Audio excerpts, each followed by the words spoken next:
Holy shit, man. I feel like we need to be fucking recording this in like a dank bar, like on a 2 o'clock on a, like I said, it's 4 o'clock on a Thursday, which I don't want to pull the curtain back too much, but but I feel like I should be like halfway through a pack of Lucky Strikes and drinking out of a clear, just not even nondescript bottle of liquor, like a brown liqueur that I'm drinking out of straight. Just really bad kind of because booze. It didn't happen with Blue Collar, and maybe it should have. It didn't happen with Blue Collar and Hardcore and American Gigolo, but now that we've gotten into the latter stages, and I've like also immersed myself in Bresson and Bergman, and I'm like, fuck, man, this is like one. This has been a week of like really heavy, just kind of introspection and just religious thought, and like, so I think our podcast needs to have like a Surgeon General's warning for this, specifically for this episode, and maybe moving forward. Existential despair. Right, going into the holidays, I'm not sure Schrader was the best choice to go with. No, and I get sad around the holidays anyway. That's a different podcast. That's the title of it, actually. It's the anti-Hallmark podcast. Brock gets sad around the holidays. Brock gets sad around the holidays. We have all these podcasts that have ridiculously not long names, and that one's just really on the nose. Right. But it's weird that you say that about like drinking in the afternoon. In a certain kind of, I used to hang out in those kinds of bars. Sure, that's right. where that's where I. Well, and I was a denizen of those. And you're thoughtful and educated and also just I can just see kind of like a northwestern college town where you've got nothing to do in between classes, so you just belly up to a, and to a bar that has $3 wells all day long, and you can bum a cigarette from, and you just sit there and talk about whatever, poetry and film, and but also and just lament like women nothing. that got away. Yeah, or the ones that are still there. Specifically those.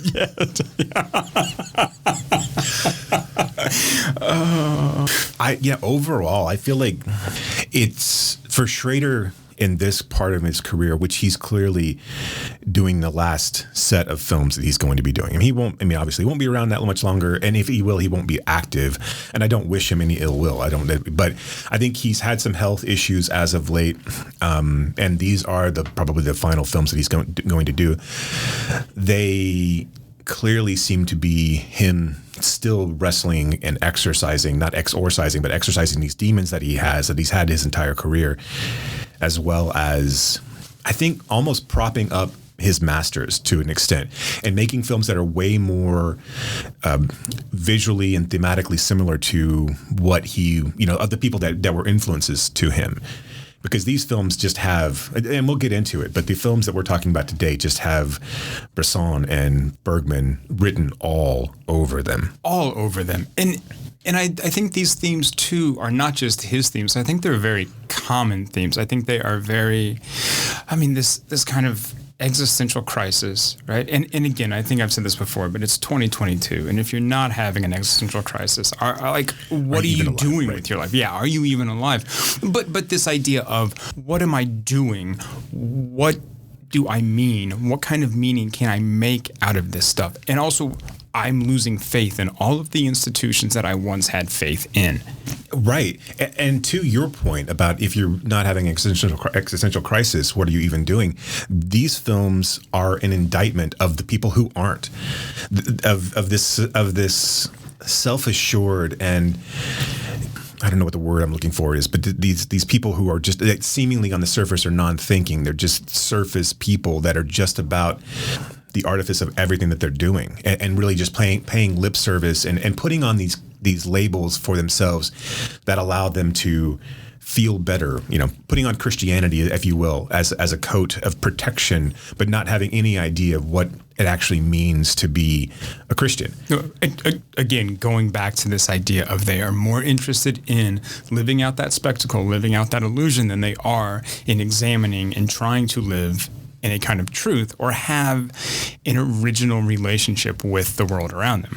All of these characters, except for sort of our main characters, the protagonists, quote unquote, in these three films, they don't even have a choice. They're just confronted with like themselves and themselves in the world.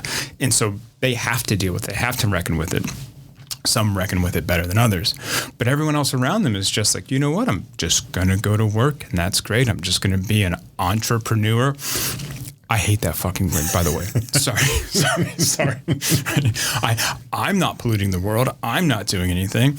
And if I am, I won't be around when it all burns down anyway. But again, that kind of putting on that construct, putting on that, like you said, that coat of Christianity or that coat of whatever so that they can get through the day.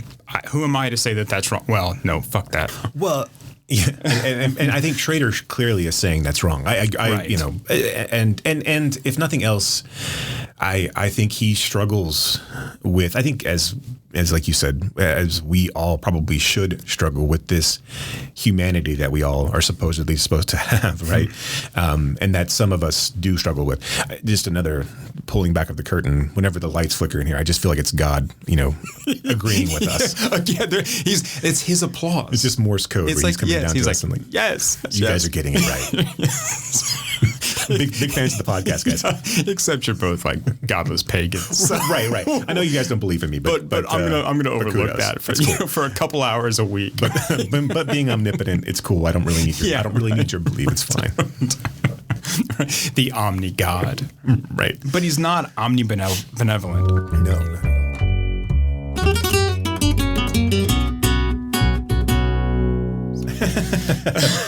All right, so we're wide as the Wilhelm scream. Welcome to our treatise on God and Schrader. Right. Our existential crisis. Today we're talking the late films of director Paul Schrader. Specifically, we'll be talking about Affliction, First Reformed, and The Card Counter, his most three recent films. He does have a film that's coming out shortly, most likely in 2023, that has not been released yet, so we won't be talking that one. Maybe we will at some point, but today we're talking about these other films. Anything else before we kind of jump into those? Well, Affliction was 97, so it was, and that was, so right. He did some things after that I don't think we really need to talk about or pretend that they exist. I don't think a lot of Nicolas either. Cage things. Yeah, like and 2 or 3 films with Nick Cage. Right. Actually, after that, but I do think that Affliction is, although different, is still of a piece with these later films. Yeah, I think thematically they're the same. I think Affliction, from the perspective of being a 97 film, I think it fits right into that time frame of feel-bad films that were coming out at that particular point in time. This was a heavy Sundance era. There were a lot of films that were being released that had this kind of same thematic and look and feel to them. And picking up of also just kind of cherry picking these actors who had been big in the 70s and 80s and kind of revitalizing their career to a certain extent. I mean, kind of the Pulp Fiction, thing that happened with John Travolta, where it was a trope at the time. Right. Let's find the guy. And I don't think that's what necessarily. I from reading about this, Schrader had let this sit on the shelf for quite a while. He'd actually bought the novel, picked up the rights to it, wrote the script, and had it sitting on the shelf for 5 years until Nolte came around and dropped his fee a little bit so they could get financing for it, essentially. And then once that happened, they ended up making it, and it ended up being pretty much the crown in Nolte's later career for sure. Oh, for sure. Well, we'll get to this, I think, later, but he did make another film called The Good Thief that I actually like a lot. Enjoyed, yeah. So, Affliction was based on the Russell Banks novel of the same name. And interesting, I'm sure you saw this too, but The Sweet Hereafter, which is also a Russell Banks novel, came out that same year. Adam McGowan film, which I think is probably a better film, but there's something, I think, there's something more powerful about Affliction and its kind of rawness that it has. It has the Schrader level of that visceral nature up to it that The Sweet Hereafter does not. Right. The Sweet Hereafter is more a contemplation on despair and grief, and it is a very slow moving, kind of unforgiving film. This film is unforgiving in a completely different way. Thoughts on Banks? Do you like Russell Banks? I have not read a ton of Russell Banks, because this book came out in '89, I think. Right. I was not reading Russell Banks type books at that age, and I haven't gone back to Russell Banks. I unfairly lump him in with Nicholson Baker I think because they're kind of, near Right, contemporaries sure. or direct contemporaries. And I'm not a huge fan of Baker. And so I haven't delved into that much. The way that I look at Banks, I like Banks's style, and I haven't read. I've read Affliction. I don't believe I read The Sweet Hereafter, but I did read Rules of the Bone, and I liked that a lot. But I also kind of lump those guys into that kind of style that was happening around that same time frame. And I don't know. I can't pull another name. Well, I kind of equate them too with Richard Russo. Yeah, like, a lot Nobody's like Fool or John Ford. So those types of authors that were big right around that time frame. And to be fair, I dug most of those guys. Yeah, and again, and I've read more Richard Russo than I have these other guys. I think he has a lighter touch than Baker or Banks. Nothing more to say. Just to point out that this is a novel. It was an acclaimed novel, and it is semi-autobiographical novel of Banks's story. And did he write the script, or did they write? I know that Schrader considers this a collaboration with Banks. I mean, I think he gives Banks a lot of credit. I think the only credit that Banks gets is that it's a story by, or it's a novel by. If you go and look at IMDb, he does not get a screenplay credit. So those are screensplays that were not, even on Sweet Hereafter, that wasn't he didn't get a screenplay credit on that one either. Oh no, he does. Yeah, no, it's just Schrader with the screenplay. But I know Schrader considers it. I mean, he considers that it's more of a collaboration than like, well, this is just my film with this guy's book. So. Affliction is being hailed by critics as a film of startling intensity. Performances by Nick Nolte and Sissy Spacek go for the jugular, says the New York Times. Entertainment Weekly calls it Paul Schrader's best movie yet. And John Powers of Vogue magazine raves, a beautiful, harrowing film, perhaps the best performance of Nolte's career. So what's Affliction about, Brock? Okay, do you want the let's get the surface level what it's about, and then we can go with the what's it actually about. Okay, so do you want the synopsis, or do you want like the page and a half summary that I've written out? Give me the synopsis then. All right. So the film is narrated by Rolf Whitehouse. This is in a small New Hampshire town. Washed-up cop Wade Whitehouse has a troubled past, an abusive father. He has an ex-wife who hates him, and he's not a very good cop. He's not very good at anything. He's a part-time handyman. He's good at drinking. Part-time cop. Yeah, he's good at being a loser. When hunting guy Jack Hewitt, played by Prez from The Wire, reports a businessman's accidental death during a hunting trip, Wade believes he has a chance to turn around his life. He wants to prove that there was more going on here, that this was a murder, this is part of a conspiracy. So Wade becomes more and more obsessed and basically just begins to lose his composure during his quote-unquote investigation. Tied back into blue-collar union corruption and illegal loans that his brother eggs on. Yeah, I mean, this is where, Willem Dafoe plays Rolf, plays Wade's brother, and he opens the film with this voiceover, and he starts talking about, Wade's strange criminal behavior. And it really, this businessman comes up from Boston, right, a kind of vacationer, kind of a, tourist, comes up for hunting season, and he goes out with Jack, and you can tell right away this guy is just inept with a gun, and it's no surprise, right, that he ends up shooting himself. But it's sketchy enough. And it turns out he was going to testify, right, against the mob, I think, over like illegal union loans. And Wade's really a traffic cop.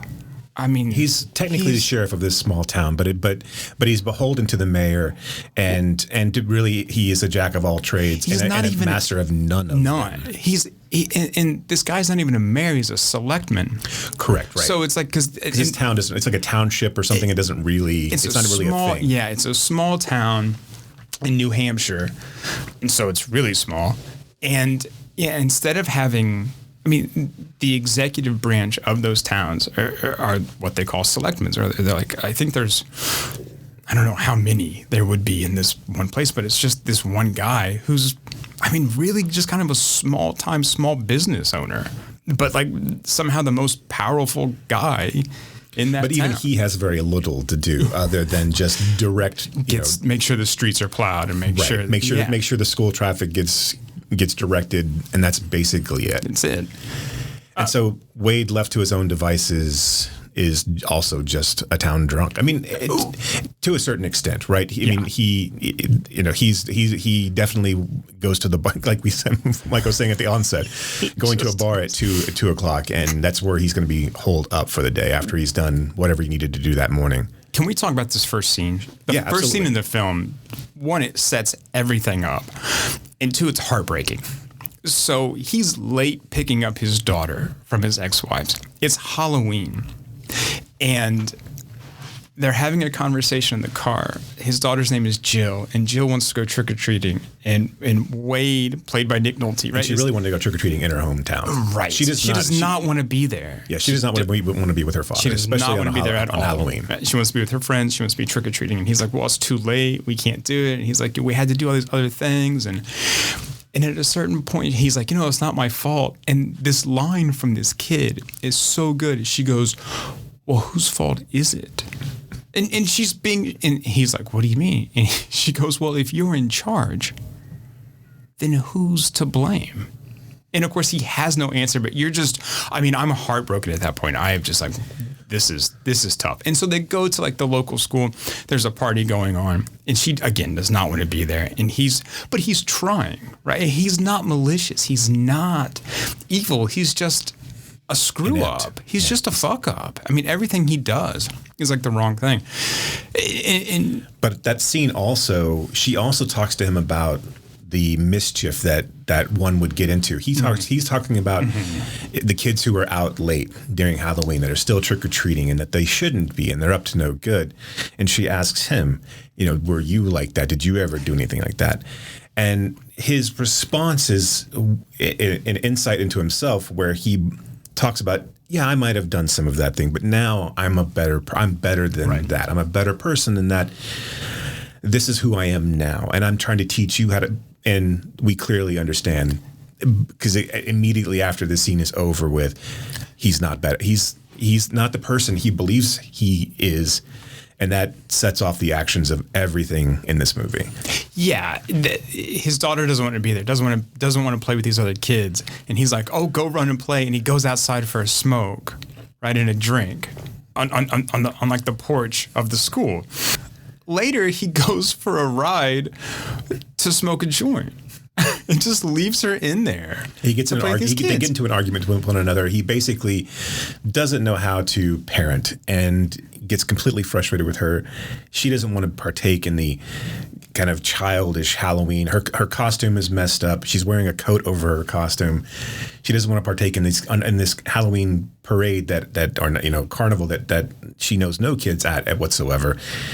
And so she sits and sulks as a kid would do upstairs. Right. And Wade's like, fuck it, I can't handle you.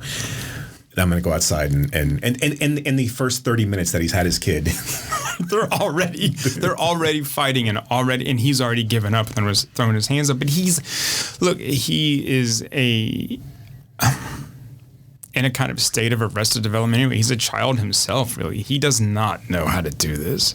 And he never has, and he never will. I mean, he does not really know how to be his own adult man. He's built this story of himself, right? He's done the things that he's survived the trials and tribulations of his youth. He's become somewhat of a person of not renown, but he's known within the town. He has some level of authority to do things, even though no one respects it whatsoever. When Jack is involved with the shooting during the hunting trip, Jack specifically asks him, what are you doing? You're trying to police now? There's no respect for him whatsoever. He's seen as this kind of bumbly buffoon. He's disrespected while he's directing school traffic. He wears oafish clothing. He wears clothing that are most likely his dad's clothing that are too big for him.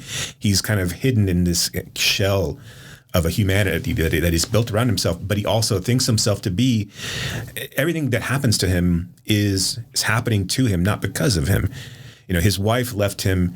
His kid doesn't like him, but he's a good husband. He's a good man. He's a good father. These are all things in his head that he truly, truly believes.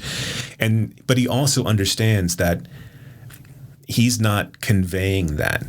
And so when this opportunity comes to solve a crime and to make himself the hero of his own story, he jumps into it with abandon and ultimately ends up, obviously we'll get to the point where it ends up. Right. Going back to what you said about him sort of being, clothed in these somebody else's outfit, right? Somebody else's attire, because he's always, and again, this will come up as we go, but he's always living in the shadow, kind of quite literally, of his father, because James Coburn is a big man and he is a big, brutish guy. Wade is also a big, brutish guy, but he's never going to be that big. Metaphorically, right? He's never going to be as big a quote unquote man as his father. And so he's always living in this shell as this kind of meek and feeble boy that he once was. He wants to be bigger. He thinks he can stand up to him, but he can't. Yeah, and he thinks that he's different than him. He thinks that his drinking is different. It's not as abusive. He thinks that he's the protector. And one of the more heartbreaking scenes as we go along in this movie, when he realizes that what he thought of himself is completely wrong. There's a scene as we go along where Wade's brother comes back to town. We're jumping ahead. Let's start. So after the Halloween party, we meet Sissy Spacek, and Sissy Spacek is a waitress in a diner who fancies Wade, and they have a relationship with one another. They're not married, they're boyfriend, girlfriend, but she kind of keeps him grounded and kind of provides a light in his life. His dad is still part of the town. His dad is still part of his life. He goes and visits his father, and it turns out that his mother has passed away. Now, why she passed away is up for some debate in the storyline, but more likely than not is that Wade's father got drunk, forgot to bring her a heater, and eventually she just passed away from either being hypothermia, being too cold, or being sick. She hadn't been feeling well, and Wade's father was a drunk. And when they get to the house, Wade's father doesn't even realize that she's dead, or if he does, he's trying to hide it and he's trying to ignore it himself. Where he can't come to the he can't come face to face with the shame of having his wife pass away. Had passed away, especially on his watch. So it's one of those things where it's not his fault. It's it was the cold and she couldn't handle it, and that's basically the end of it. And so Wade is left with this horrific confrontation of his mom being dead on this bed, and then having to deal with his father and everything that's following, and basically trying now to become, an anchor or buoy for this family as they go through this tragedy of their mother's death. Yeah, he has to become really the caretaker now. I mean, because he eventually moves in to his father's house. He and Margie, Sissy Spacek, they talk about getting married. And they're going to move into that house. They're going to sort of take over the farm or everything there. They set up and arrange the wake and the funeral. And at the wake, Wade's father's drunk. They get in a fight. And this is where Rolf comes in and comes back to town. He has gotten out of the family situation. He's a professor at BU, Boston University. And he comes back, and you can tell he doesn't want to be there. He's really detached and kind of distant. They have a sister who is, as I think Rolf describes her, a Jesus freak.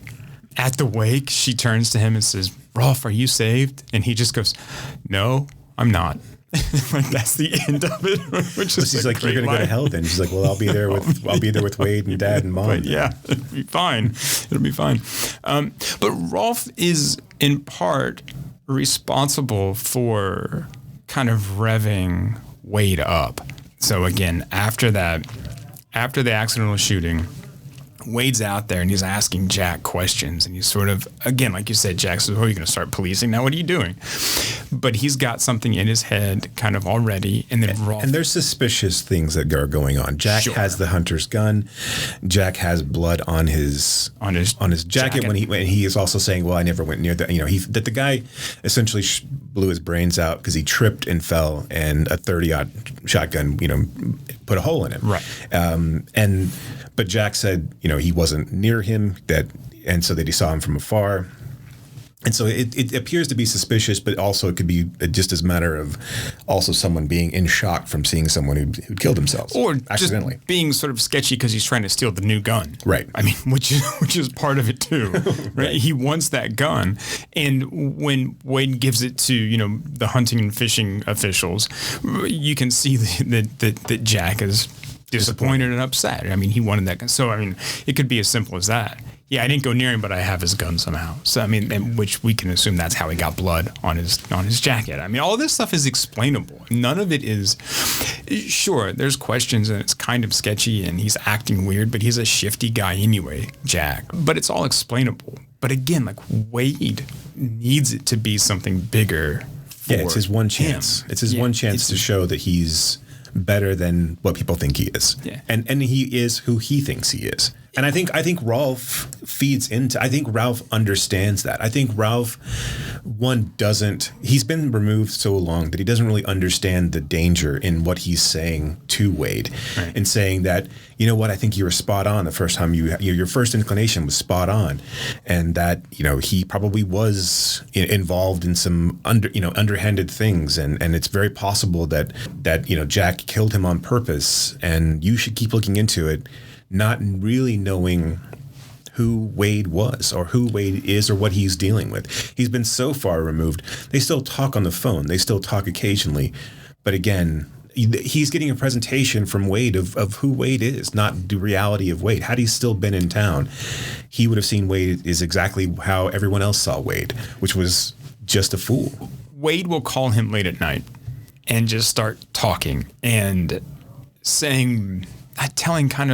telling stories, really. I mean, it's more of a one-sided conversation when he calls. It's like he just needs someone to listen to him talk about whatever it is that's kind of weighing him down. And I think Rolf is trying to entertain these ideas when he pushes that theory. I think he thinks he's doing something right. He thinks he's helping, right, Wade just kind of go through this process and go through these thoughts. Well, I think it's Rolf's guilt, right, of leaving Wade, where he understands that Wade saw himself as a buffer between his father and the little brother.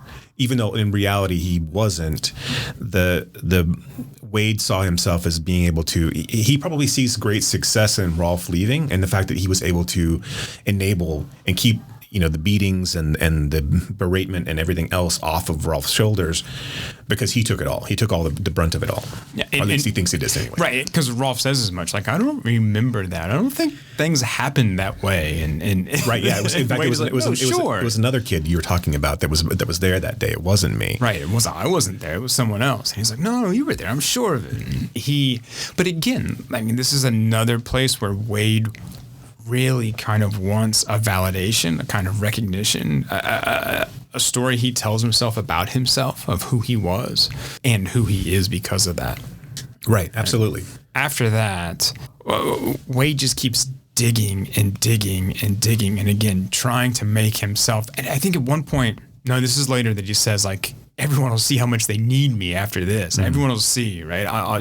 You're all going to need me more, and you're going to see how important I am. But he keeps digging into this, and he starts harassing Jack more and more, asking more and more questions. Runs him off the road. Tails him around, and Jack gets out of the car and shoots out his tires, shoots his windshield, and then Wade gets fired. And prior to that, the true conspiracy that's happening in the town is that the town is about to disappear, right, but come into a lot of money. There's been a land development. They're setting up a ski lodge outside of the town. They're going to buy up this township and essentially turn it into a way, basically an in-between spot between, a town that someone wants to be in and a ski lodge. They're buying up area land, houses for high amounts of money.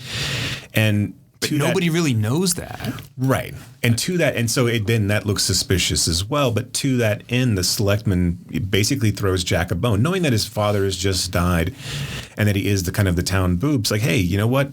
Have my truck. Here's, go out and do, we understand. I know you're down on your luck. And there's no reason we can't spread the wealth here. Just stop doing stupid shit. Right. Stop doing dumb things like antagonizing the citizenry, and just go and do your job. And we'll take care of you. We'll look out for you. We know who you are, and he can't get past this conspiracy thing. Before we jump too far ahead, one of the things that I also stuck out to me was how Jack has essentially ignored all of the women in his life at his mom's funeral. And of course, obviously this is generational, but at his mom's funeral, his ex-wife comes back and essentially, gives her condolences and says something very telling, which Wade does not pick up on or even acknowledge. But she says that his mom has lived her entire life with the sound turned off. Essentially saying that she's taken these slings and arrows and said nothing, and taken the abuse from her husband, most likely from her sons, and has lived out this life that is barren and as cold as the environment in which she lives. And you can see in Mary Beth Hurt, who's Schrader's actual wife, that she's dodged a huge bullet by leaving Wade and leaving this town and getting out. And really all she's trying to do at this point is trying to protect her daughter while giving her daughter some semblance of the man who her father actually is. But again, Wade does not pick up on any of that. And when he sits in bed with Sissy Spacek, his girlfriend, in the middle of the movie, and she's trying to console him and also tell him to be realistic and to calm down and to not do the things that he's going to do. He doesn't listen to her. He's not even paying attention to the words that she's saying. All he is he's completely tied up in the conspiracy theory that he's built up in his own head. And then by the time that all of this happens and Sissy Spacek is now taking care of James Coburn, she has this realization, because you can see it in a couple of ways. Coburn basically tells her that, that she's uppity and that she needs to learn her place. And you see Sissy Spacek start to break down in tears, not because she's been bullied, but because she realizes if she stays here, if she marries Wade, even if Coburn passes, this is all that is there for her. And she wants to save Wade, but she can't. And it was just that whole scene. I think we sleep on Spacek a lot because I think she's so good in this, but like that scene where she's just like, I'm gonna find myself dead upstairs in a cold bedroom if I continue on with this man. She says something earlier too. Spacek understood what the mother went through as well. She very clearly, I forget if she said something along the lines of, I'm not going to roll over like your mother did all the time, or your mother spent her entire life rolling over. I forget what it was, but she knew. I mean, she had watched these people from the time she was a kid, so she knew kind of how they were and how they acted. And Nolte's character is just different enough from Coburn, from his father, because he's not so physically abusive, that she can kind of deceive herself into thinking, okay, maybe I can save this guy. And then, she realizes that she can't. And she has this breakdown, and then that's it. We failed to mention that Nolte is suing for full custody of Jill, which we watch the film and you're like, this is ridiculous. Like, we all understand this is just ridiculous and stupid. Well, it's specifically only for his own benefit. It's not for Jill's, because Jill doesn't want to be around him. No. And he doesn't enjoy the time when he's with her. The two times we see him with her, she essentially, as she's driving to his home, wants to immediately go back home. Yeah. And he cannot engage with her in any sort of meaningful way at all. It was probably easier, and you could see that it was easier when she was young and she was a little bit more gullible. But now that she has a little bit of agency on her own, one, you could read it as her mother,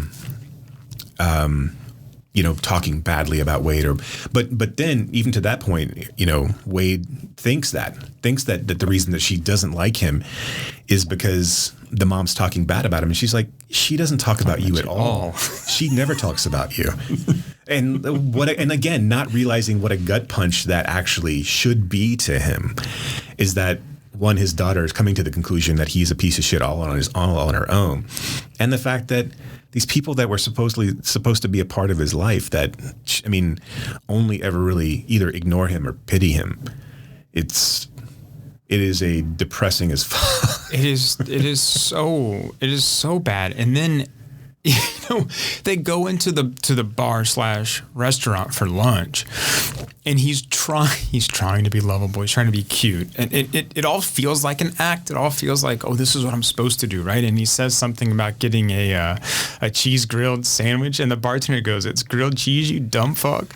I mean, why is the bartender saying that in front of this guy's daughter? But then also he just loses it and grabs the guy and pulls him over the bar in front of his daughter. And yeah, I think the back and forth was related to the neon sign previously, where the neon sign had the words incorrect. So like Wade's still trying to be jokey, and obviously the bartender's still reeling a little bit from it all. Right. And then Wade just can't handle the barb coming back at him at all whatsoever. The disrespect in front of his kid. In front of his kid. And then of course he has got a kid in his kid's lap, choking him essentially.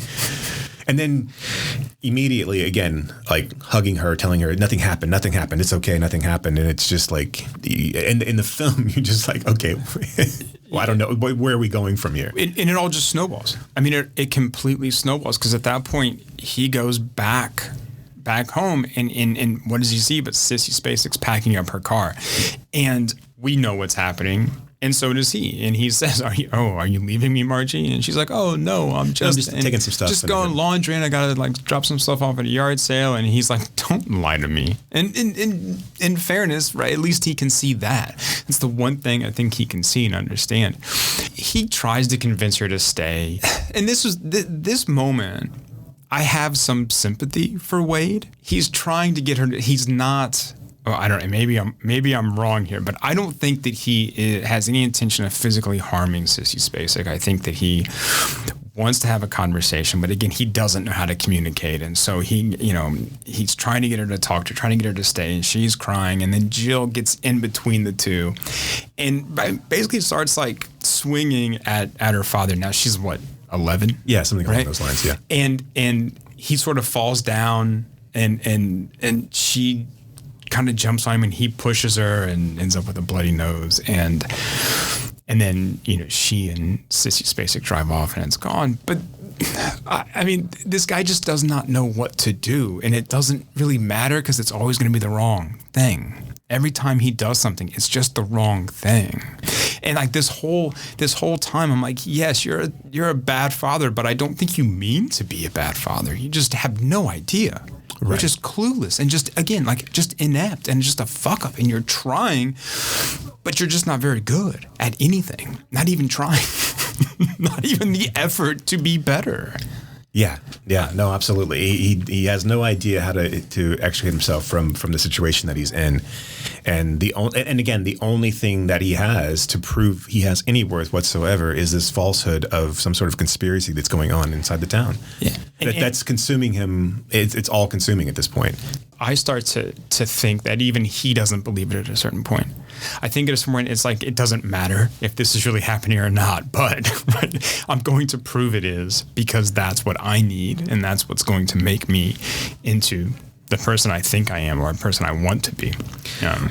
Well, and it all comes to a head at that point, because his father comes out of the house and essentially tells him that he's proud of him, and that's how I would have dealt with this, and that you're becoming a man, and then he starts talking about how his father was a man and wouldn't have put up with any of this, and essentially Wade, they get into an argument over Wade's father's truck, and Wade's father, Jay Comber, does not want him to take the truck. He brains him over the head with a liquor bottle that because he wanted to go out and buy more booze.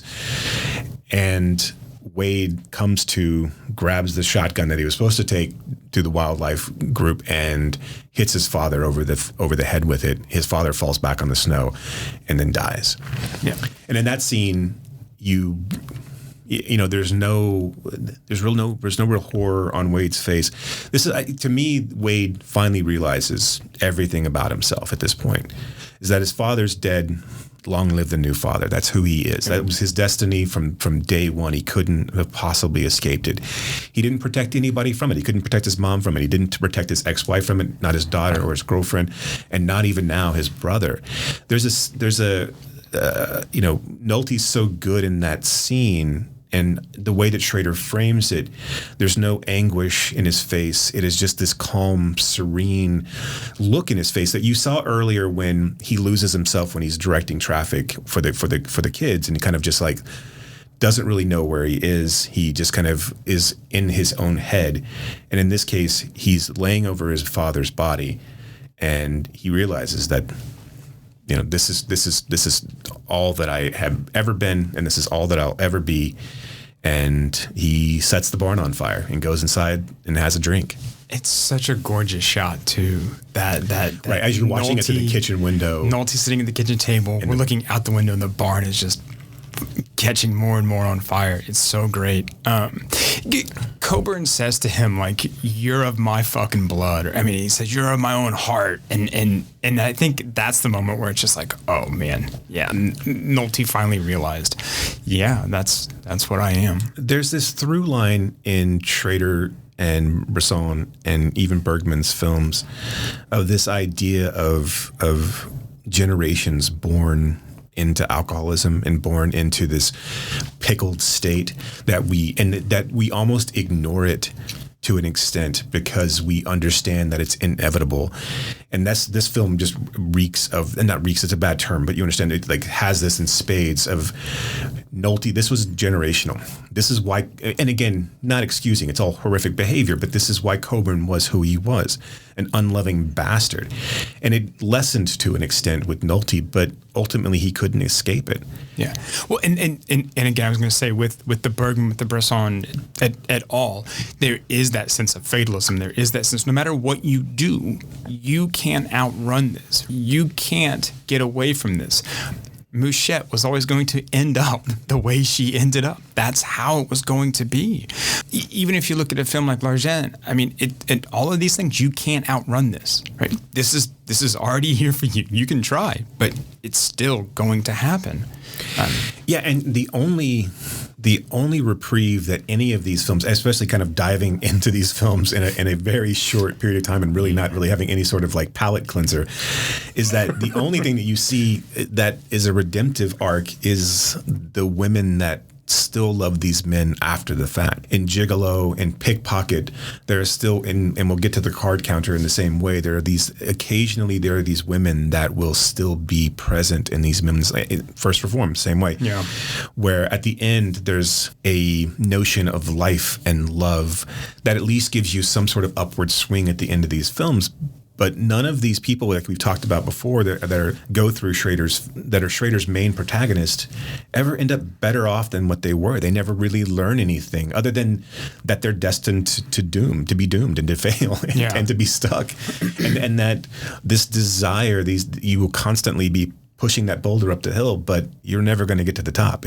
You're going to be stuck in this. Well, and that's the thing with Sisyphus too, is it just you do it over and over again. You might get close to the top, but you're still going to have to start over. There's still another hill. There's still another mountain to push that boulder up. So how do you feel about the ending of Affliction? So I want to read a Schrader quote about the ending. So he says, "One of the differences between things that I have written in Russell's book is that I tend to end my pieces on a kind of grace note, and this one has none. I like some sense of moral grace, but Affliction is pretty bleak at the end." I didn't really care for the voiceover. I didn't really care for the character of Rolf. I don't think he added a whole lot other than sort of like instigating, other than breaking that veil, right? Yeah, right? He's a plot device, and he breaks the veil. Yeah.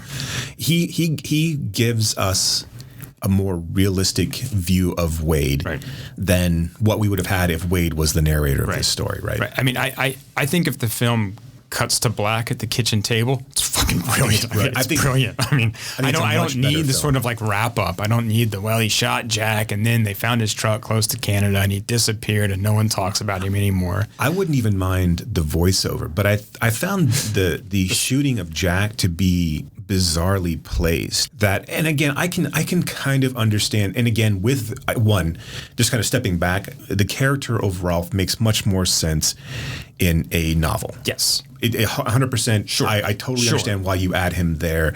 I totally understand why you probably add potentially the shooting of Jack, because you need some sort of resolution to that story. Well, in a denouement. But in this case, it really serves nothing to have Jack dead and to have Nolte have one more futile act other than to wrap up a loose end for his own sanity. So you can kind of see it. I kind of see it as Nolte, in this case, Wade shooting Jack to put a pin in this conspiracy theory. He can say that he accomplished something to himself and then leave this town and leave all of the things that were trapping him and that he was trapping himself behind. And, Rolf basically says, if you find someone who's a vagrant somewhere, blah, blah, blah, blah, blah. But I agree with you totally that had this have ended on the beautiful scene of Wade, of us realizing that Wade is going to be the next James Coburn, and dying alone in a home, in his father's home, while having nothing, while watching his father's barn burn. That is a much more depressing but much more powerful ending to this film. Yeah, and you can take what you want from that visual metaphor of everything being burnt down. But overall, I like this film. Yeah, I think Coburn's Oscar is well deserved. I think that it's funny because you read the stories about this and that Schrader came to Coburn was basically like, you need to prepare because Nolte's going to take you to task if you don't. And he's like, oh, you want me to act? I can do that. It's like, he okay, says that. I can do that. It's like, no one's asked me to do it in a really long time, but yeah, I can do that. Yeah. And he's just really good. The way that they shoot him in kind of an imposing frame when he's with Nolte in scene, it's, and he never comes across as, even when he's defending or like torn up about his wife's passing, which you kind of believe is more of an act than anything else, he's never seen as anything less than imposing or less than asshole-ish, and like he carries that character with him through the entirety of the film.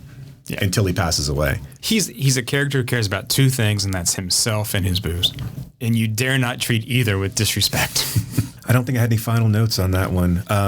That was it. I do want to talk about the women in these three films. Yeah. And we don't have to do it right now. We can do it kind of as we go. But I think that they're all good performances. I just don't think there's anything in the script for them to do. Let's put a pin in it and come back to it. That's why I was. Yeah. I agree. I agree with you. But let's put a pin in it. Let's do First Reformed. Let's do First Reformed. I have decided to keep a journal, to set down all my thoughts and the simple events of my day. I will keep this diary for 1 year, and at the end of that time, it will be destroyed.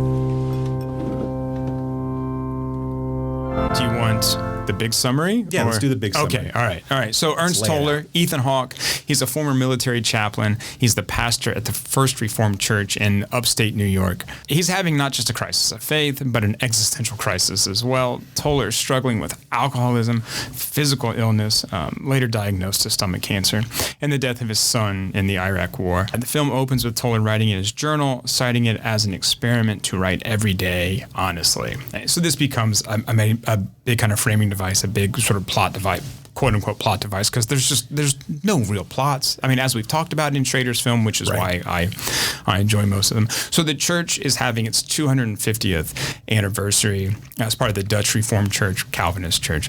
It was once part of the Underground Railroad, so it's this big kind of historical monument that is now largely a tourist attraction. It's owned by Abundant Life, this mega church, Abundant Life, and the people there jokingly call it the souvenir shop. So one day after service, Toller is approached by Mary, played by Amanda Seyfried, and she asks him to speak to her husband, who's despondent, depressed. He's back home after being arrested in Canada, partaking in environmental protests. Mary's pregnant. Her husband, Michael, can't fathom bringing a child into the world, again, citing climate change, destruction of the earth, and the kind of evils of capitalism, et cetera, et cetera, et cetera. Mary finds a suicide vest and asks Toller to hide it from the police. This is Chekhov's suicide vest. Toller and Michael are set to meet and continue the counseling that Toller's providing. But when Toller arrives at the park meeting place, he finds that Michael has shot himself and committed suicide. Toller himself becomes more and more horrified, living in this world that's being destroyed by man. Will God forgive us? He asks. to one of the main church benefactors, this guy, Ed Balk, right? This kind of businessman, polluter, right, of the world. He also puts that on this kind of church marquee, right? Will God forgive us? This becomes a question that sticks in Toller's head. Balk and Toller kind of have a confrontation over Toller fulfilling Michael's final wishes of having his ashes scattered at a cleanup site, right? Like a hazard spill cleanup site. The more Toller researches into Balk using like Michael's kind of already started research in his laptop, the more he starts to build his own suicide vest, right? He digs into this and gets lost in this world. One night, Mary visits Toller and asks him to play Michael's part in this kind of non-sexual act of physical intimacy. Things get kind of trippy here in terms of what Toller sees or sort of experiences in terms of like environmental damage and destruction. And he sort of enters into a more like spiritual plane of the film. And I think Tarkovsky has done certain things like this in films where it's this weird sort of like spatial, I don't know, what would you call it? I'm with you. I don't know. Yeah. Okay. But I don't know how to like we'll just say Tarkovsky. So Toller asked Mary not to come to the big 250th like reconsecration of the church. And Mary's like, well, you were there for me and I want to be there for you. And he gets all upset. The day of the ceremony, Toller puts on his suicide vest. He sees Mary go into the church, takes off the vest and then wraps himself in barbed wire as a kind of like self-flagellation. And it looks like he may have done this before. Right. There's some scars there. And you do see him find the barbed wire in the historical in the cemetery, right? And so he takes it inside.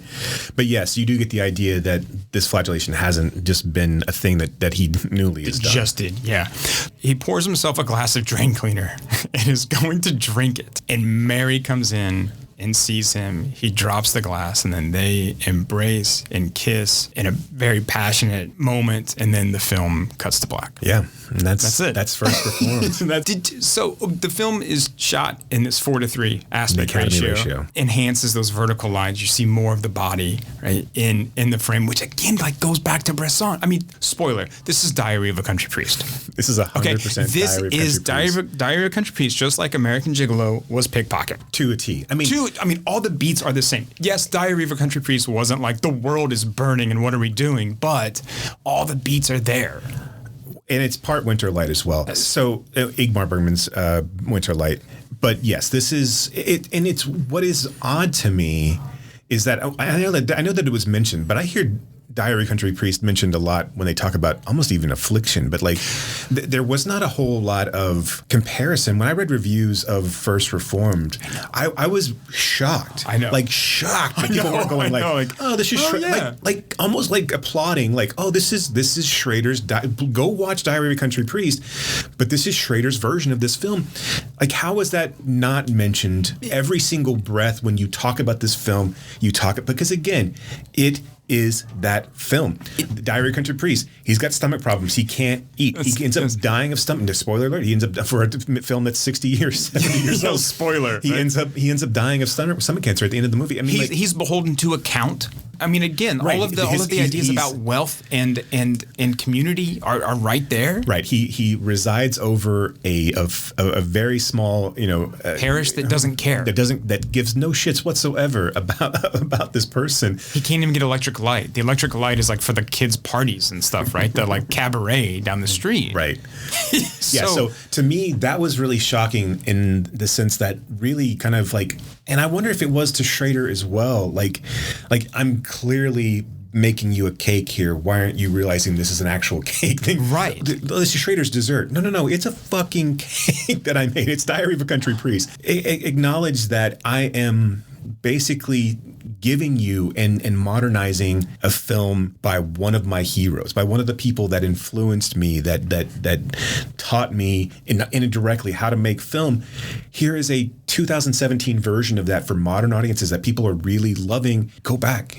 But again, not to dismiss or anything that he's done with First Reformed, but yes, the Academy ratio, like all of it just begs to saying, this is my version of that. I'm not technically remaking it, but this is my homage to one of the greats and one of the great films of cinema history. And it was originally supposed to be shot in black and white with no camera movement. I mean, so it's supposed to be like static camera in black and white, and you can see he put together a kind of photography reference, and it's all Bergman, Bresson, Antonioni. Mm-hmm. I mean, you see these like images that he has for reference, and it's like, I'm glad he didn't shoot it in black and white with static cameras. I'm really glad, but I don't think Schrader composes the way Antonioni did.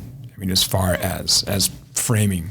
But I think this is really good. And I think especially, he has talked about how Bresson doesn't do close-ups. And it's similar in him. When we see people, right, it's waist up, it's in singles, it's really in, like doubles or close-ups.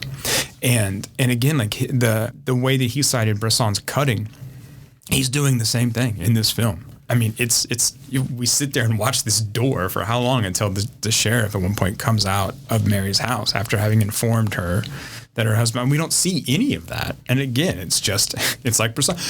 The writing in the diary of a country priest, but also pickpocket. And pickpocket, you see Michel write in the diary, give us the voiceover. So we're reading the diary, hearing him talk, and then we see what he does.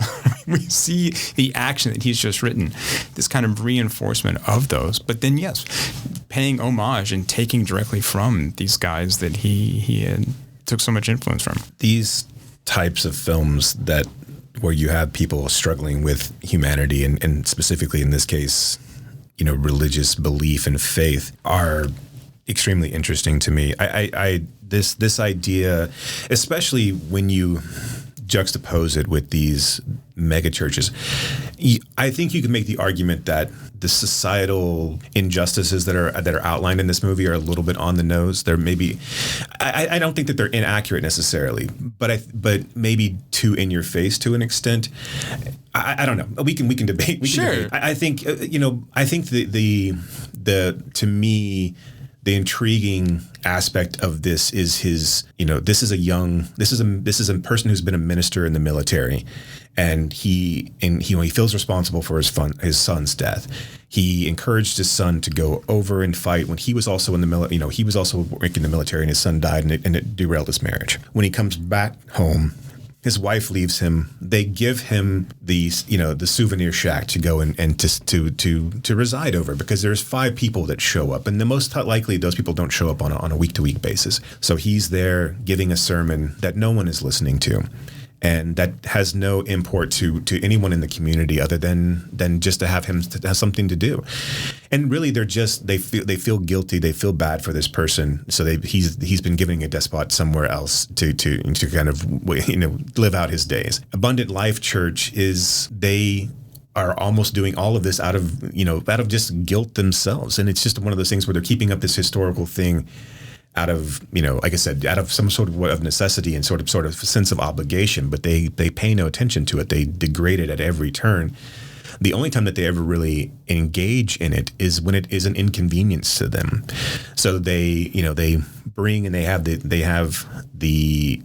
when Toller goes to them and asks for things, yes, they'll give him a little bit of pittance to fix a sink here or there, fix some sort of something on the grounds. But when they try to get the organ fixed, it takes Abundant Life to come in and kind of put some pressure to the boss of Abundant Life, who's again these huge millionaire church people, to come in and to restore the organ, and they only do that so they can tie this into their own ceremony. And so this idea, one of the things that Ethan Hawke's character struggles with, at least to me in these films, is that he is this person who seems to be caring more about God, about his faith, about his place in this universe, about what he owes to other humans than this church whose name is Abundant Life actually does. And you can see that in his relationship with the person who is a parishioner of Abundant Life, who cares about him, and he's had a dalliance with. At some point they had a romantic, a liaison. And so it's this woman that kind of comes up and checks on him. At one point they had a sexual relationship, or at least like relations. And she comes to him and is like, do you feel that was wrong? And he's like, no, that was, but he also also despises her. One, because I do think he believes that is wrong. I think he believes he's doing this as penance and as punishment for losing his son. And I do believe that he sees the vileness in these megachurches and these people who pay lip service and who do not suffer, who know biblical verses, but only the ones that allow them to prosper. He sits with a group of young students and this youth group, and one of the youth group members basically says, why should we have to suffer for our Christianity when that is a tenet of the Bible, that you should suffer, but that if you don't suffer, that your reward is lessened, that it's not, and that you should absolutely suffer for this, because it's difficult, it's painful, it is not an easy thing that you should come by. And these guys, and the kid's response, or one of the kids' responses, is like, fuck that. Like, I'm tired of having to hide in the shadows. I'm tired of not being, you're telling me that Jesus doesn't want us to be rich? And Ethan Hawke is like desperately wanting to shout at this kid. Yes, that is what Jesus. Yes, he does not want you to be rich.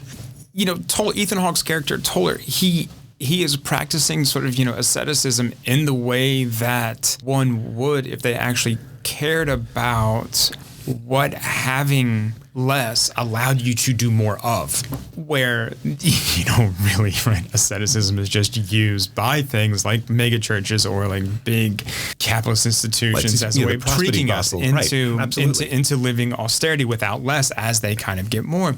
This goes back to the idea of, Catholicism and sort of like the plenary indulgences of let me pay to commit more sins, which is what the sort of mega church and those investors like this Ed Bulk guy, that's what he's doing. I'm going to pay for all this stuff, right? You'll look the other way on me polluting the neighborhood all around you, right? Because I'm going to help you build this giant church. I mean, but the contrast there between First Reformed, right, a 250-year-old kind of wooden shack of a church versus this mega church, which is a stadium. There's your contrast of capitalism and religion. I mean, there's that juxtaposition. There's that kind of tension, which I think is a big part of this film too. And I think that, it's totally on the nose.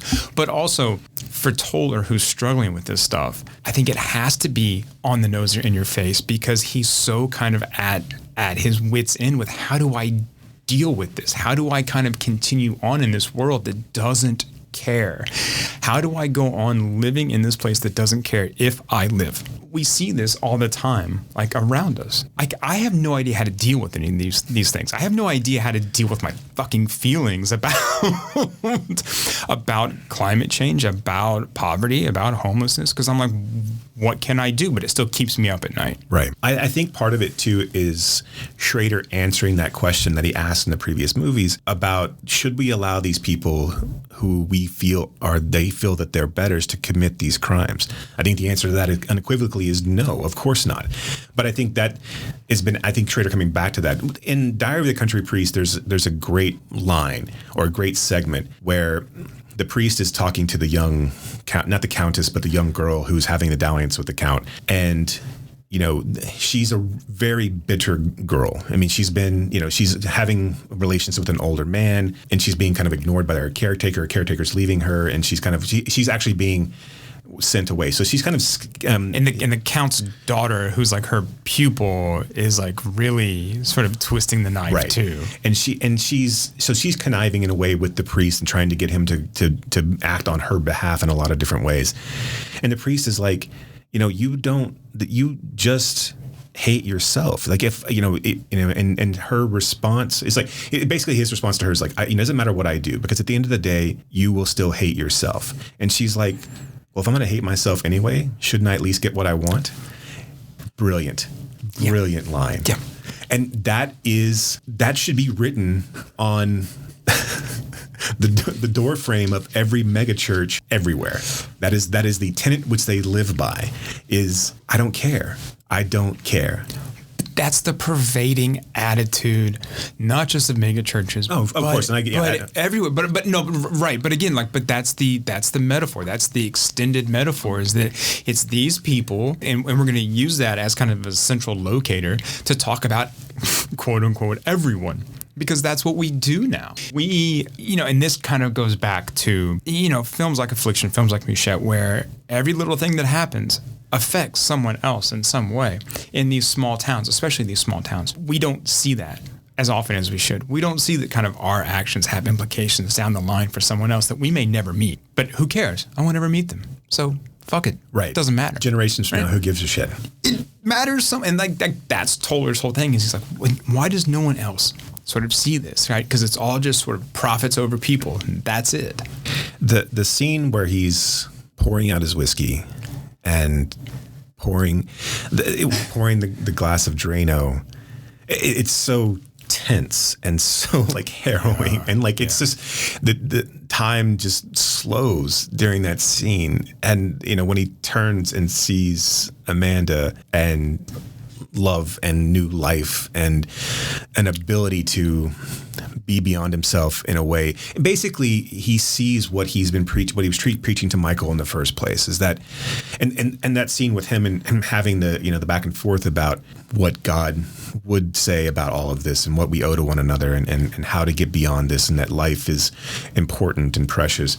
Him basically coming to the belief that is true, or at least in the moment thinking that is true, and deciding to embrace it, literally embrace it, and to move on, even if the relationship is ill-advised at this point.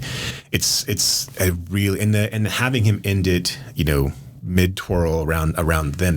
Really one of the only times of camera movement is when we're spinning around them, and having it end mid, where you kind of just leave it open in the air. Yeah, this to me is, out of all of Schrader's films, I think his masterpiece. I think I do too. I think this is, having come this far in his career, and again, I love Schrader's films. I love his screenwriting work. I think this is the best thing that he's done, hands down.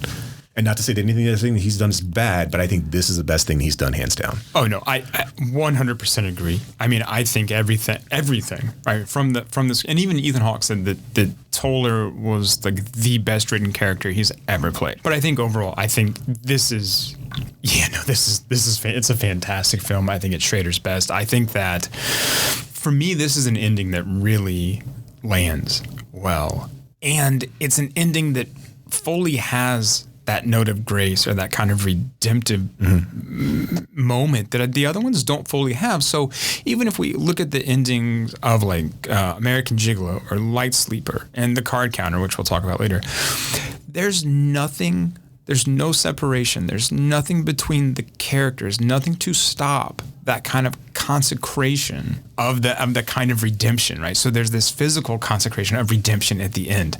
Everything else, there's always something separate. There's always something between those two final characters, right? And this one just really kind of does that. And yet we have this like twirling camera moment, which I think is fine, but it didn't. And what I mean is like it didn't really get in the way. But there's one scene where he's sitting on the couch with Amanda Seyfried, and in the left-hand corner of the scene, there is this lamp that looks like, I don't know if it was purposeful or not. It looks like an eyeball. It just kind of looks like a single eyeball, like staring back at the viewer. It was so like disconcerting when I was watching it, and I was just like, I don't know what this is. In my notes, I just have eyeball lamp.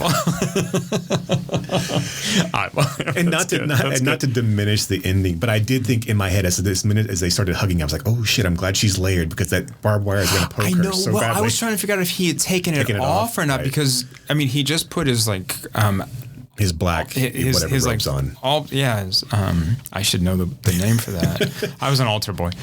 I was a good Catholic. I have lots of Catholic guilt, but you would have seen it poking out. So I don't know. One of the things about this film too is I like the kind of moral implications that the film has, and this kind of asking a question of us, of like, who do we think we are? Who do we think we are?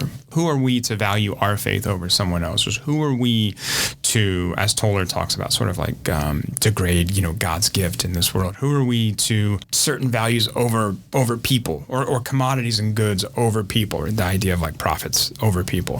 Who are we to tell women what to do with their bodies? I mean, like Toller says to Michael, right? Michael's like, I don't want to have this kid. And he's like, who are you to tell your wife what to do? And it's not even like God and life. It's just like, it's not your decision. But so much of that is kind of being thrown back at us. Yeah. And I think too, again, it goes back to that indictment of Schrader's youth and this idea, especially of Calvinism. And I don't know how big Calvinism is these days, to be quite honest, but the idea of that we're predestined and that there's no real reason to concern ourselves with earthly things, that these problems are someone else's problems. Like where you see George C. Scott in Hardcore, he's ignored the outside world forever. He has no concern whatsoever about it. Even when he's going in and he's mired in it, he has no concern for these people that he's stomping on and beating to get to the end goal of finding his daughter.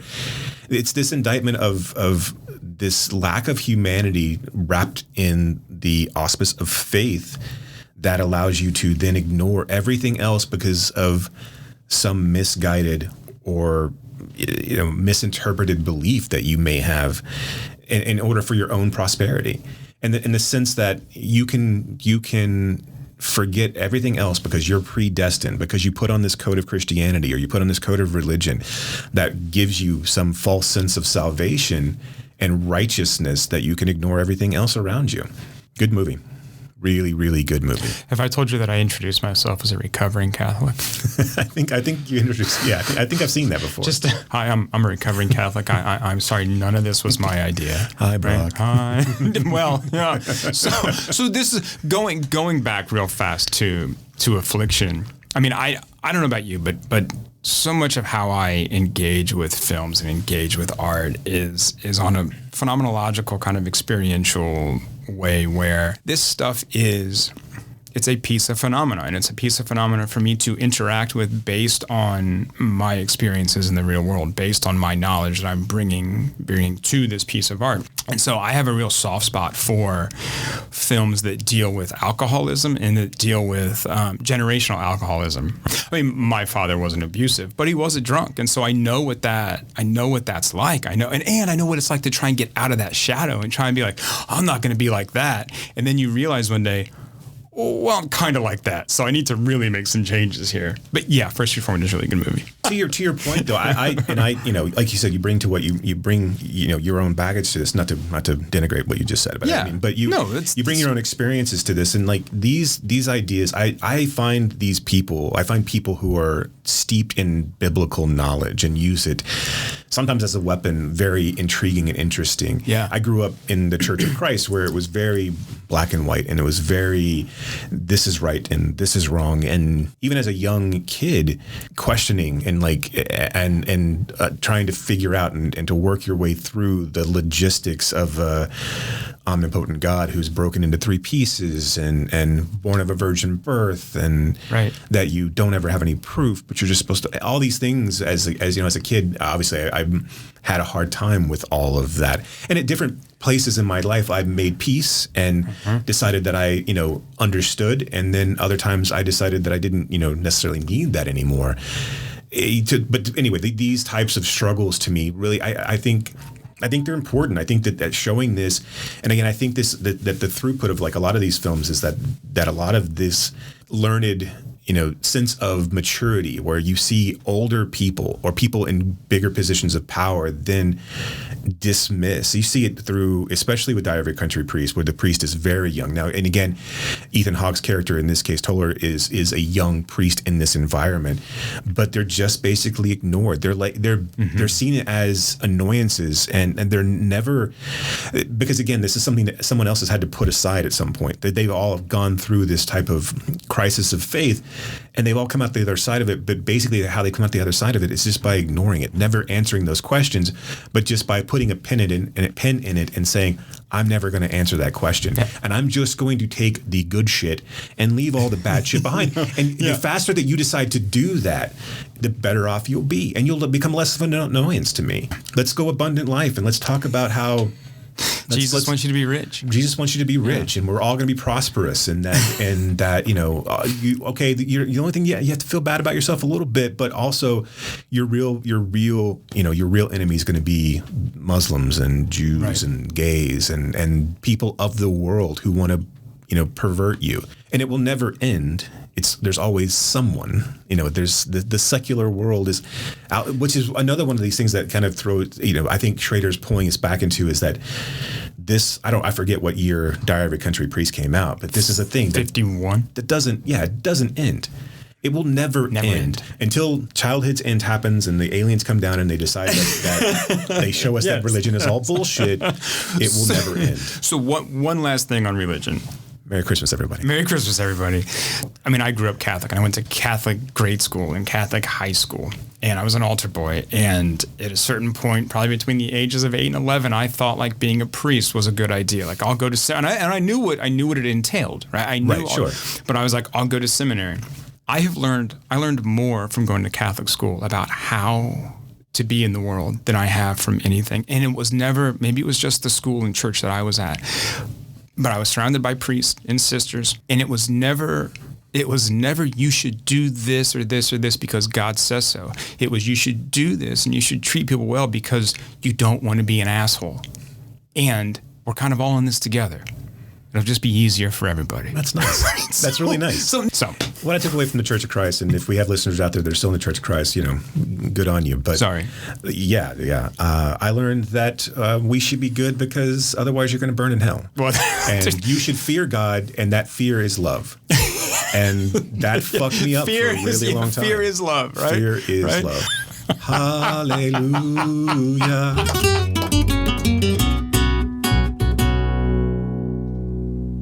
All right, let's talk about the card counter.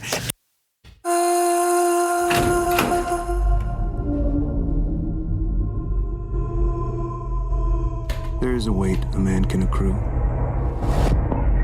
This is where all the good stuff happens. The weight created by his past actions. It is a weight which can never be removed.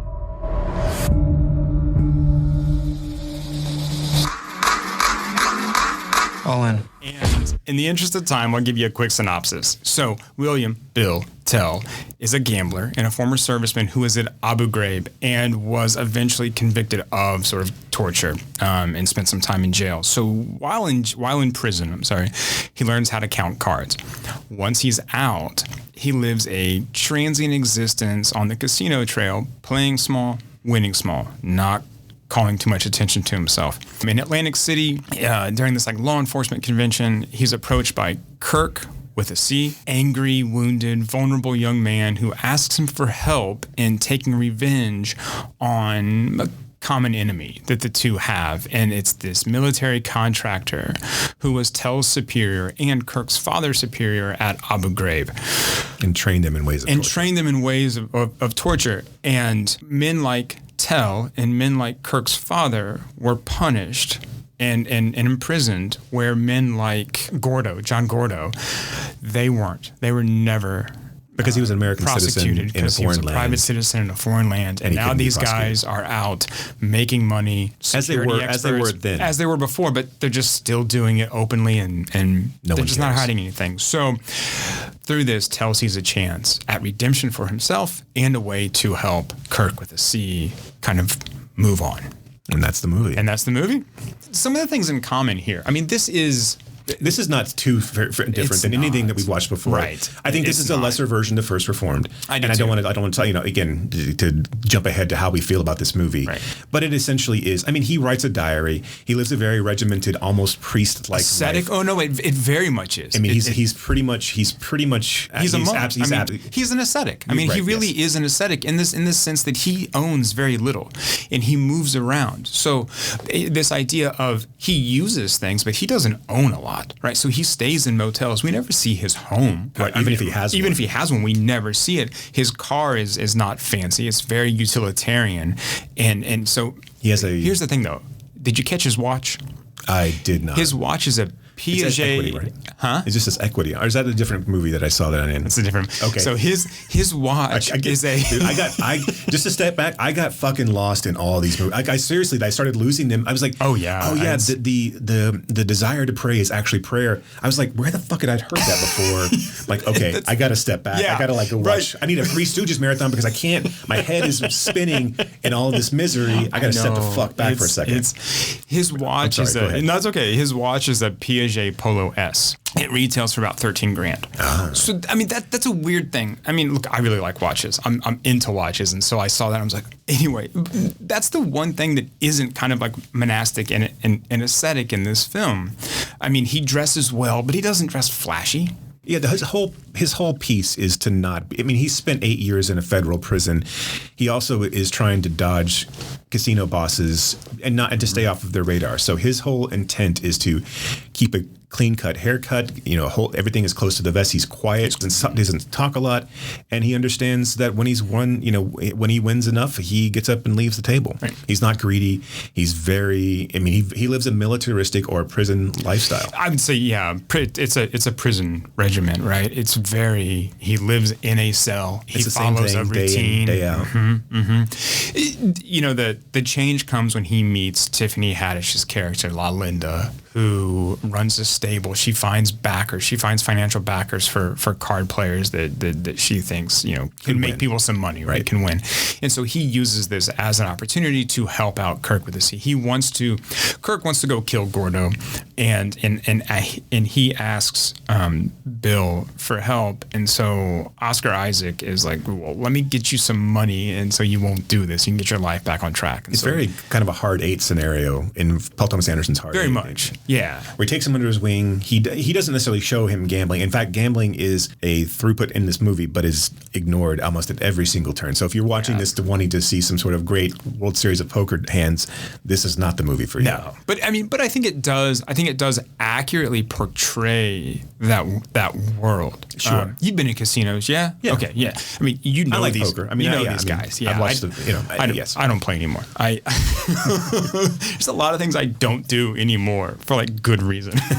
But you see these guys, it's like the whole rounders thing. You sit down at a table and you can pick these guys out. Like when you should get up and leave from one of these tables. So I think it's a pretty accurate portrayal of a life like this, of guys that go from casino to casino, making enough to kind of live. Yes, they're living and they're living fine. I mean, he's got a suitcase. But there's no future for him, really. No. This is it. That's it. That's all he's going to do. Right. He's going to do this forever. Right. But he's fine doing that. Again, it's a routine, and it's a thing that he can set his expensive watch by. He's fine with doing that, but he doesn't just come upon Kirk. He wanders into the seminar, true.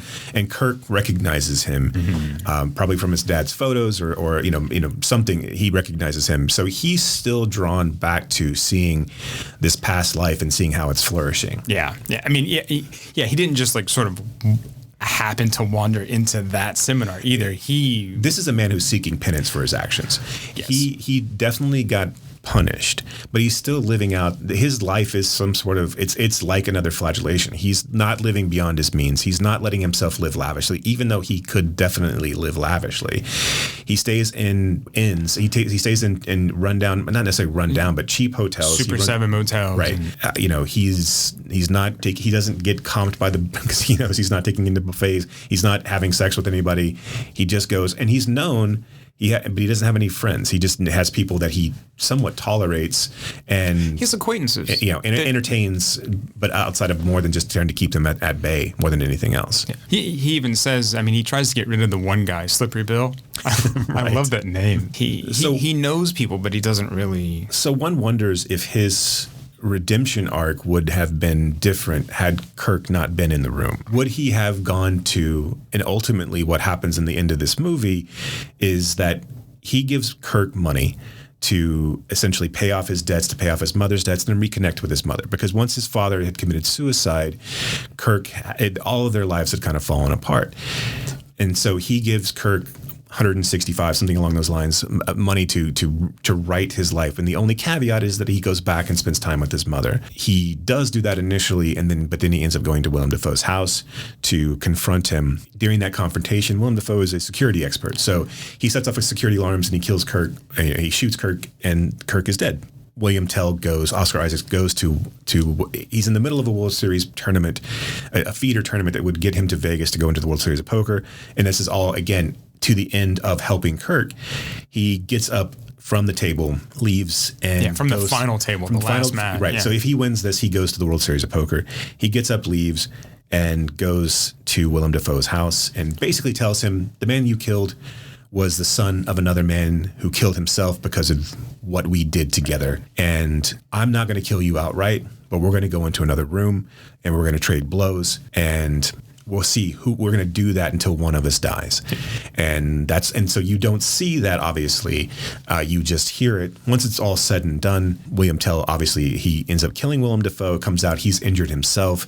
He calls the cops, says there's a homicide, and he ends up going back into jail. The through line and the upswing, the bright note is that during that time frame, he's allowed himself to fall in love with Yolanda, and she comes to visit him in prison, and that's basically finger touches. And we get our Bresson ending. We get our Bresson ending. Our very, very Bresson ending. I mean, it's the scene with Dafoe is great when he walks into the house and Tell is sitting there and he says, "Sit down," and he explains what happened. Willem Dafoe, very matter-of-factly, very kind of not indignant, really, just says, "And I'm responsible for that." Yeah. And Tell's like, well, yeah, every man's responsible for his own actions. And there is this like sense of we make our choices, we live with these choices, and that's what, but again, like this illusion or this kind of like denial of truth. And Defoe's character in this case is almost an antithesis to someone like people at Abundant Life in this case, because Defoe makes no qualms. He does not question he knows who he is. Mm-hmm. He makes no apologies for what he's done. He doesn't feel bad. He did this for money, and he did it because he did it well. And the fact that there were consequences, if one believes that if Defoe had have been stupid enough to been in the, and again, that's to say that these were awful travesties that happened here. But had he had been in the pictures, that he would have been prosecuted as well. But and so to that extent, Defoe probably would have taken his licks. Hiptari would have gone to prison and accepted his punishment. But since he wasn't going to offer himself up at any altar to be sacrificed. And so to this end, he certainly wasn't going to do that with William Tell either. And he accepted the fact that they were going to go toe-to-toe. Because again, it wouldn't have mattered. This is where they were at this particular point in time. This is who he trained this man to be. And so one of the better man is going to come out on top of this. And if Defoe had have killed William Tell, which I would think would have been a good ending to this movie. Yeah. But then we wouldn't have had a Bresson ending. Right. We would not have had a Bresson ending. But I think that would have been a good ending to this movie where you could have not known who came out on top and then just known, right? Defoe would have kept on doing what he was doing. And to that end, I think he's, extremely honest character and an honest telling in a Schrader film where most of the characters, except for your main antagonist, is kind of painted with a broad stroke of bad, good versus bad. Right. And where most times it's just everyone's bad. I like this throughput of men who find them. And again, this is so on the nose about Oscar Isaac ends up in the exact same place where we find him in the beginning. And to the point where you almost believe that that's where he wanted to be all along. Had they have not had let him out of prison, he would have stayed there. He would have been there for good. He would have just taken his penance and his punishment because the lifestyle fit him. But this idea of that there's the character growth is, again, it's Sisyphus. You just push that boulder up the hill. You're going to find yourself at the end of it. You can find yourself at the bottom of the hill at the end of the story, no matter what you do. These two movies, along with I think Gigolo, really embody that Schrader idea of a man in his room that he got from Pickpocket, because I think those characters, Julian Kay, William Tell, and Ernst Toller, are stuck in the sort of room of their own making, right, in their heads. And so it doesn't be a physical place, right, but it very is this kind of like cloistered existence that they all have. And they're lonely men living in a world that they're detached from, in a world that really doesn't, I said this before, but in a world that doesn't really care about them. So my problem with this movie is that, and I don't necessarily know if it's a choice of the actor or if it was a choice of the direction or the character, I don't feel like Isaac is really truly suffering. He comes across as so stoic and so mechanical that it never seems like everything is so everyone deals with everything in this movie as a matter of fact, that this is what was going to happen regardless of what we did. And I feel like that to kind of lessens his impact in this case. And it may just be a matter of Isaac being really good, but also putting on the lack of Bresson affectation to the point where you're just emotionless in this. But you see the pain in Wade's eyes. You see the pain in Hawk's eyes. Isaac doesn't convey that. So that is one of the things that kind of took me out of this. The other thing was, as much as I kind of felt First Reformed, and I love First Reformed, that the environmental justice was a little on the nose. In this case, having a brown man draped in a U.S. flag and shouting USA out of every hand that he won was so on the nose. And so like this ugly American, and then that being the thorn in Isaac's side, I was just like, okay, I get it, but it's over the top. And I never bought Haddish in this role at all. She does not work for me. I like Haddish as a comedic actress. I think she's funny, but but in this case, I don't think she has the chops yet to pull off this role. Yeah, So I was going back and forth on Haddish's performance. I think Spacek and Seyfried are really good.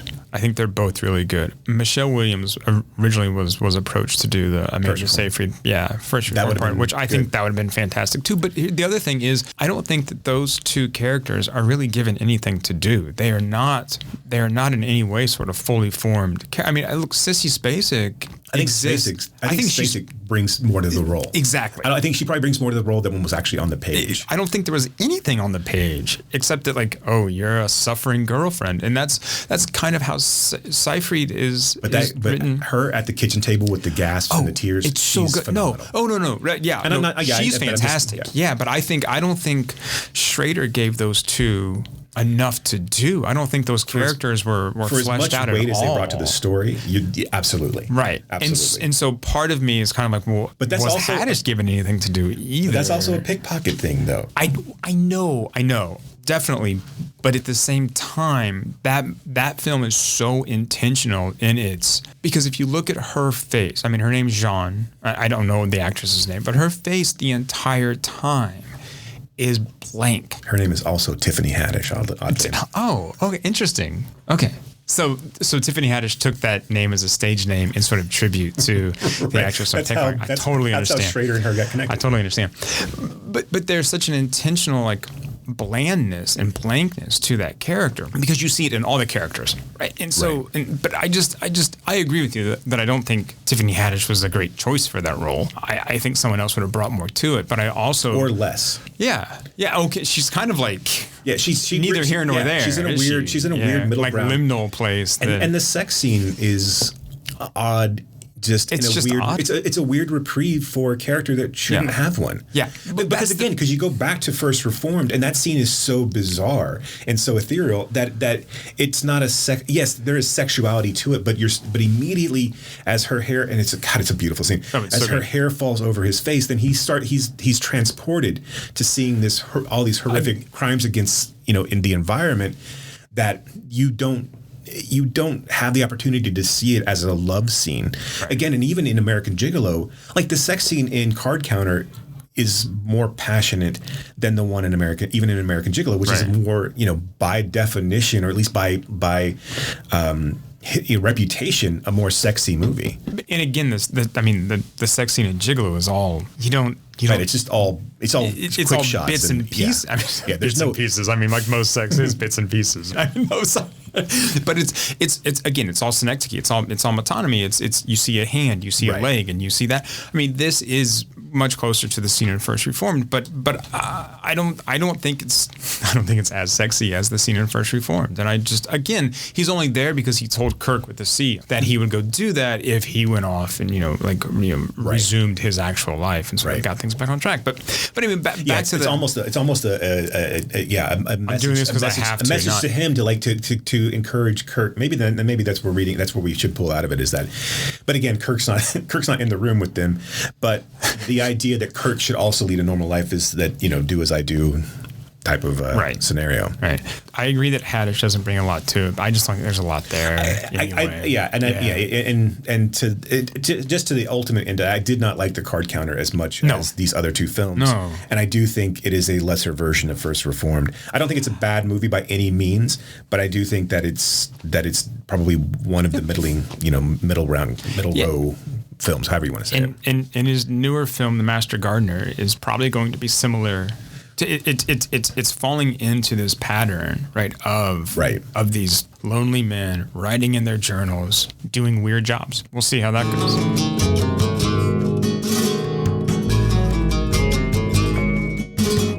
So we got a little bit of time left. Recommend Yes. if you like. Go back to Affliction. What's your... The Wolf of Snow Hollow. Okay, I've not seen that. Oh, you like Jim Cummings films? Yeah. Okay, then you like this. Yeah, I mean, it's a Jim Cummings film, right? I mean, directed it, starred in it, wrote it. He plays John Marshall. He's a sheriff in a small mountain town. Terror is mounting. Bodies are being discovered after each full moon. He keeps saying, "There's no such thing as werewolves." Robert Forster plays his dad. I love He's the Robert sheriff. But he's divorced. He has a tough relationship with his daughter. He's just trying to keep it all together, and he's not very good at it. It's fun. It's a fun one. I'll have to check it out. Mine is A Simple Plan, directed by Sam Raimi, starring Bill Paxton, Bridget Fonda, and Billy Bob Thornton.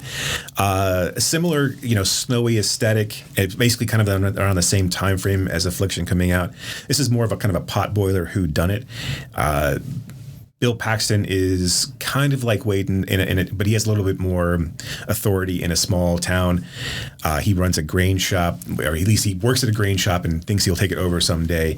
But basically, he's just a workaday guy. His brother is kind of the town drunk and kind of the town buffoon. He runs around also with another town drunk. One day they're out, they see a plane crash. They come across it with one of their buddies, and it has $4 million in it.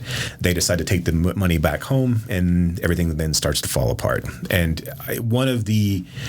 you can think what you want to think about Billy Bob Thornton, but I think I think once he's said and gone, I think we will see him as one of our generation's greatest actors. He is so good in A Simple Plan. There's just a scene where he's lying on a bed and he's just like talking about how, do you ever think that you're bad? And it's just him kind of, you come to the realization that Billy Bob Thornton throughout the movie is not as dumb as people, make him out to be. And that is certainly that his brother, Bill Paxton, has kind of thought him to be. And it is really just a great kind of very un-Sam Raimi-esque film.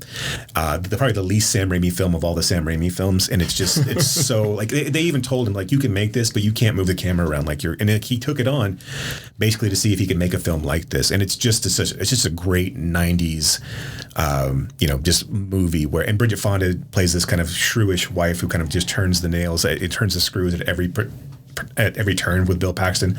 Bill Paxton plays a great everyman.